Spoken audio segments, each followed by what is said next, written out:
Γιατί στην πόλη μας να μην έχουμε ένα σύγχρονο και ασφαλές νομαρχιακό νοσοκομείο? Γιατί ξεχάσαμε το μεγάλο θέμα του ΤΕΗ και δεν διεκδικούμε ξανά μια σχολή τουρισμού? Γιατί η μεγαλύτερη και ασφαλέστερη παραλία της Ευρώπης να είναι σε αυτή την κατάσταση?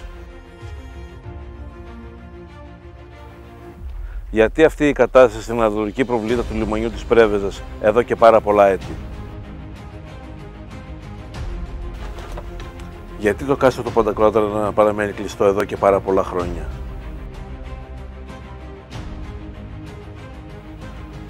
Γιατί τα στρατόπεδα της πόλης μας εδώ και πολλά έτη παραμένουν σε αυτή την κατάσταση? Γιατί στις εισόδους των χωριών μας επικρατούν παντού σκοτάδια? Γιατί να υπάρχει αυτή η κατάσταση στο λιμάνι της Χαστοσικιάς?